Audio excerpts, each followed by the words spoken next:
aplicada a pequenos animais. Eu sou a professora Renata Monção e hoje o tema da aula é semiotécnica oftálmica, especificamente os materiais que a gente utiliza para fazer a avaliação semiológica do sistema visual. A primeira coisa que a gente precisa é de uma sala escura e tranquila. Essa sala ela precisa ser escura porque existem exames que realizamos onde a luz ambiente não é possível enxergar, né, ou visualizar as estruturas ou lesões que está acontecendo naquele paciente. E a tranquilidade é para que esse paciente ele fique o mais calmo possível.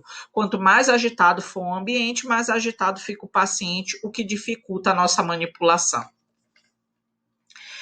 Sedativos e anestésicos. Muitos pacientes, eles não vão ser colaborativos.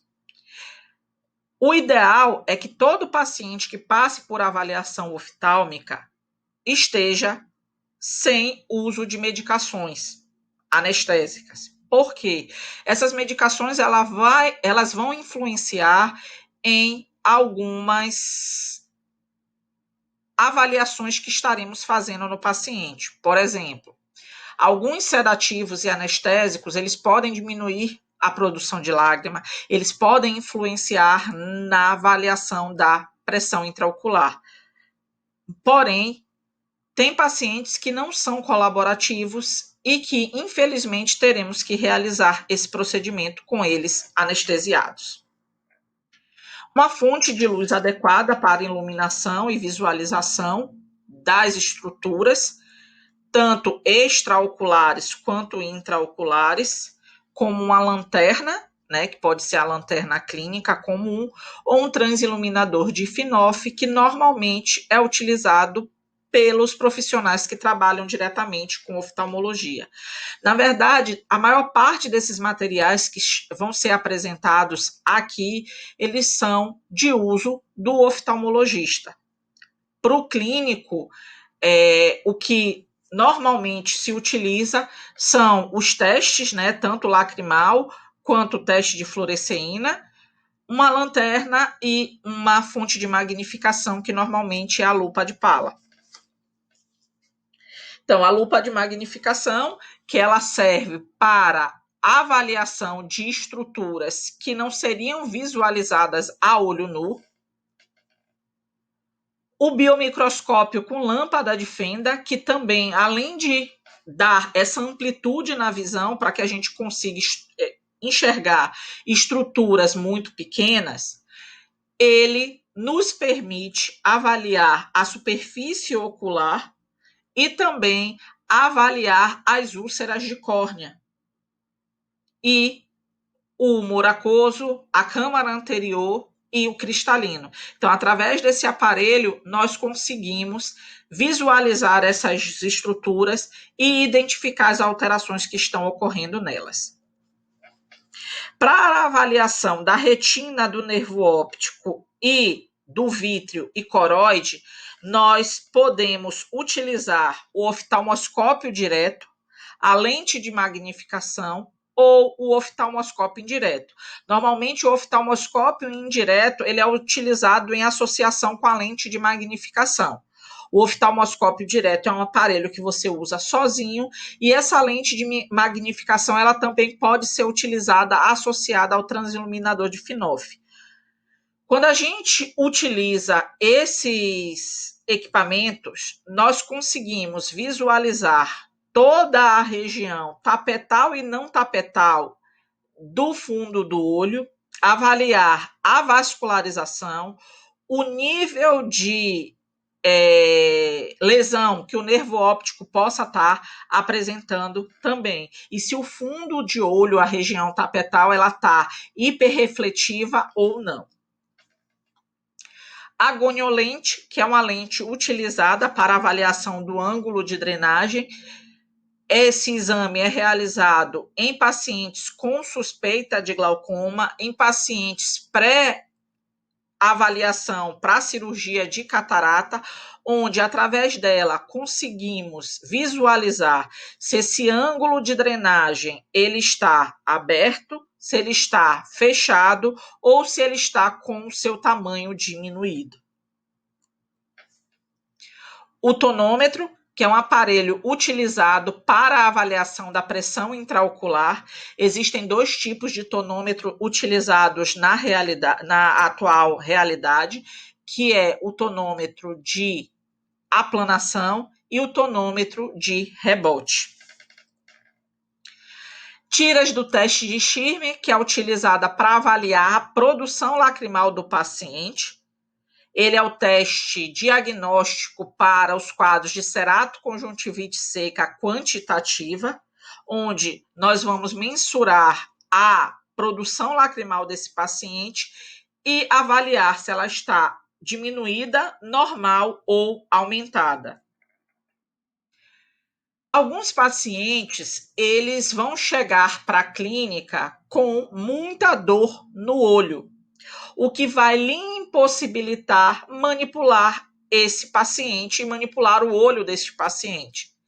Todo paciente que chega à clínica com o olho fechado, sentindo muita dor, o ideal é que a gente faça utilização de anestésico tópico. Existem colírios anestésicos tópicos próprios para ser utilizados durante esse exame, onde, após a anestesia, esse paciente vai nos permitir fazer a avaliação.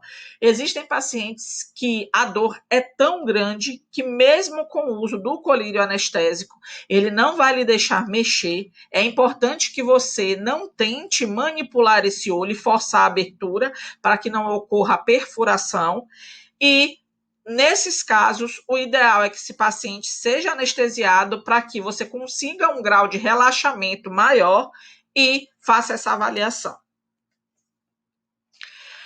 Para avaliação da úlcera de córnea e de lesões na superfície ocular causadas pela doença do olho seco, pelo sequestro corneano, nós utilizamos corantes, que a gente chama de corantes vitais.